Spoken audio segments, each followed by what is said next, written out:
রাজশাহী বিশ্ববিদ্যালয়ে এক যুগ পর শিবির মাঠে নেমেছে, তাও সন্ধ্যা রাতে। এটি নিয়ে নানা রকম প্রতিক্রিয়া হয়েছে। অন্যান্য ছাত্র সংগঠন কেউ এটাকে ইতিবাচকভাবে নিচ্ছে, কেউ নেতিবাচকভাবে নিচ্ছে। কেন রাতের বেলা তারা মিছিল নামলো, কেন প্রকাশ্যে না, মানে দিনের বেলায় না? অনেকে বলছে যে তাদের এই রাতের বেলা মানে মিছিল করাটা সন্দেহজনক, এটা আতঙ্ক উদ্বেগ বাড়াবে। অনেকে বলছে যে ঠিক আছে, তারা প্রকাশ্যেই করুক, গোপন রাজনীতি বাদ দিয়ে তারা দিনের বেলায় সামনে আসুক। এই নিয়ে নানা রকম প্রতিক্রিয়া হচ্ছে, কিন্তু এটাই বাস্তব যে এক যুগ পর তারা প্রকাশ্যে আসছে। ইতিমধ্যে ঢাকা বিশ্ববিদ্যালয়ে এসছে, জাহাঙ্গীরনগর বিশ্ববিদ্যালয়ে এসছে, সব জায়গায় যেখানে যেখানে তারা প্রকাশ্যে আসছে, ভিন্ন যা মতের যে ছাত্র সংগঠনগুলো তারা নানা রকম প্রতিক্রিয়া দেখাচ্ছে। রাজশাহী বিশ্ববিদ্যালয় প্রায় এক যুগ ধরে ইসলামী ছাত্র শিবিরের প্রকাশ্যে দলীয় কোনো কার্যক্রম পরিচালনা করতে পারেনি। গত 5ই আগস্ট রাজনৈতিক পট পরিবর্তনের প্রায় 6 মাস পর গত বৃহস্পতিবার সন্ধ্যায় ক্যাম্পাসে দলীয় ব্যানারে বিক্ষোভ মিছিল ও সমাবেশ করে সংগঠনটি। বিশ্ববিদ্যালয়ে কোরআন পোড়ানোর ঘটনায় তদন্তে দৃশ্যমান অগ্রগতি না হওয়ার প্রতিবাদের মধ্য দিয়ে তারা প্রকাশ্যে কর্মসূচি পালন করল। একটা ধর্মীয় ইস্যু নিয়েই তারা নামলো মাঠে।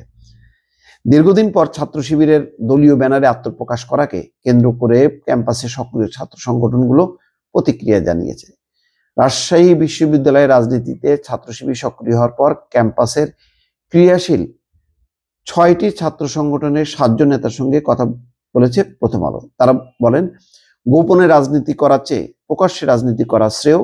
শিবির এখনো পুরোপুরি প্রকাশ্যে আসেনি। ছাত্র জনতার অভ্যুত্থানে 6 মাস পার হয়েছে। এমন সময় লুকিয়ে রাজনীতি করা কৌশল হলে সেই কৌশলের আড়ালে নীল নকশা থাকতে পারে। কোরআন পোড়ানোর ঘটনার সুষ্ঠু তদন্ত করতে না পারলে ক্যাম্পাসে বিভাজন ও ট্যাগিং এর রাজনীতি শুরু হবে।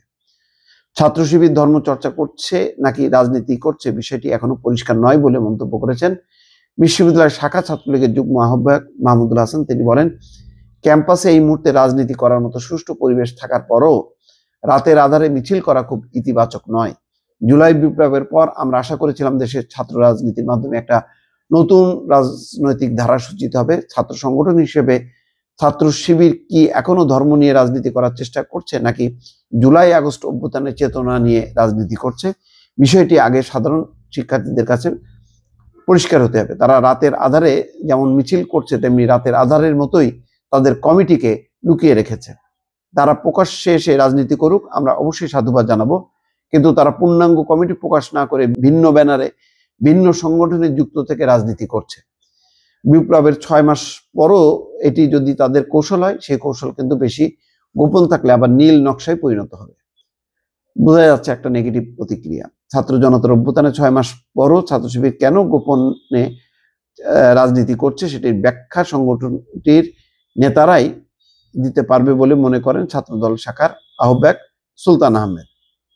যাই হোক, নাগরিক ছাত্র ঐক্যের সাবেক সভাপতি এবং বৈষম্য বিরোধী ছাত্র আন্দোলনের সমন্বয়ক মেহেদী হাসান তিনি বলেন, পবিত্র কোরআন পোড়ানোর ঘটনায় শিবির প্রকাশ্যে এসছে। বিশ্ববিদ্যালয় প্রশাসনকে এটি সুষ্ঠু তদন্ত করতে হবে। এটি করতে না পারলে ক্যাম্পাসে বিভাজন ও ট্যাগিং এর রাজনীতি শুরু হবে। চলমান রাজনীতিতে যে বন্দোবস্ত এবং একে অপরের প্রতি যে ঐক্য সেটি বিনষ্ট হবে। এই বিভাজন আস্তে আস্তে সারা দেশে ছড়িয়ে পড়বে। নানা রকম প্রতিক্রিয়া ছাত্র মৈত্রী তারা বলছে। শাকিল হোসেন, বিপ্লবী ছাত্র মৈত্রী, শিবির কোরআন বিতরণ কর্মসূচিতে গিয়ে ভিসি জানিয়েছেন পবিত্র কোরআন পোড়ানোর ঘটনায় জড়িত ব্যক্তিদের শনাক্ত করা গেছে।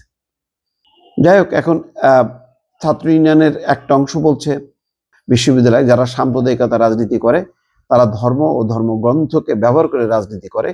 ধর্ম লালনের জায়গা যারা ধর্মকে হরণ করে রাজনীতি করে তাদের আমরা প্রতিক্রিয়াশীল গোষ্ঠী হিসেবে দেখি।